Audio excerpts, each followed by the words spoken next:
ಭಾರತ ಮತ್ತು ಪಾಕಿಸ್ತಾನ ಎರಡೂ ದೇಶಗಳ ಸಂಯಮದಿಂದ ವರ್ತಿಸಬೇಕು ಮತ್ತು ಯುದ್ಧವನ್ನು ಕೊನೆಗೊಳಿಸಲು ಮಾತುಕತೆ ನಡೆಸಬೇಕು ಎಂದು ಪೀಪಲ್ಸ್ ಡೆಮಾಕ್ರೆಟಿಕ್ ಪಾರ್ಟಿ ಮುಖ್ಯಸ್ಥೆ ಮೆಹಬೂಬಾ ಮುಫ್ತಿ ಇಂದು ಪ್ರಧಾನಿ ನರೇಂದ್ರ ಮೋದಿ ಅವರಿಗೆ ಮನವಿ ಮಾಡಿದ್ದಾರೆ. ಏಪ್ರಿಲ್ 22ರಂದು ಪಹಲ್ಗಾಮ್ನಲ್ಲಿ ನಡೆದ ಉಗ್ರ ದಾಳಿಯು ಭಾರತ ಪಾಕಿಸ್ತಾನ ಸಂಬಂಧಗಳನ್ನು ಮತ್ತಷ್ಟು ಅಪಾಯಕಾರಿ ಹಂತಕ್ಕೆ ತಳ್ಳಿದೆ ಎಂದು ಜಮ್ಮು ಮತ್ತು ಕಾಶ್ಮೀರ ಮಾಜಿ CM Mufti micro blogging platform ಎಕ್ಸ್ನಲ್ಲಿ ಪೋಸ್ಟ್ ಮಾಡಿದ್ದಾರೆ.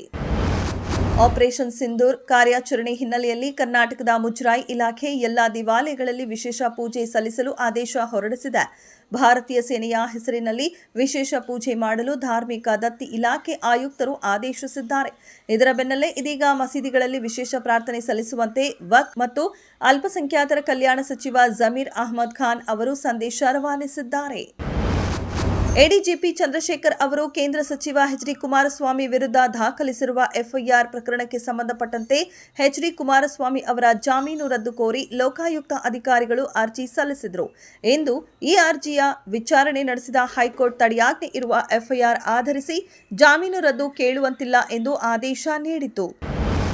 ರಿಷಬ್ ಶೆಟ್ಟಿ ನಿರ್ದೇಶಿಸಿ ನಟಿಸುತ್ತಿರುವ ಕಾಂತಾರ ಚಾಪ್ಟರ್ 1ರ ಸಿನಿಮಾಗೆ ಸಂಕಷ್ಟದ ಮೇಲೆ ಸಂಕಷ್ಟ ಎದುರಾಗುತ್ತಿದೆ. ಈ ಹಿಂದೆ ಸಹ ಕಲಾವಿದರನ್ನ ಕರೆದುಕೊಂಡು ಹೋಗುತ್ತಿದ್ದ ವಾಹನ ಪಲ್ಟಿಯಾಗಿ ಕೆಲವರಿಗೆ ಗಾಯಗಳಾಗಿತ್ತು.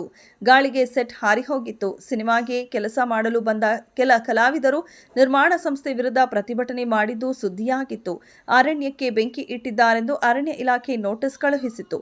ಇದೆಲ್ಲದರ ಬಳಿಕ ಈಗ ಸಿನಿಮಾ ಸೆಟ್ನಲ್ಲಿ ಕಲಾವಿದ ಸಾವನ್ನಪ್ಪಿದ್ದು ಪ್ರಕರಣ ಗಂಭೀರ ಸ್ವರೂಪ ಪಡೆದುಕೊಂಡಿದೆ. ಈಗ ಸಿನಿ ಕಾರ್ಮಿಕರ ತಂಡ ತನಿಖೆಗೆ ಒತ್ತಾಯಿಸಿದೆ.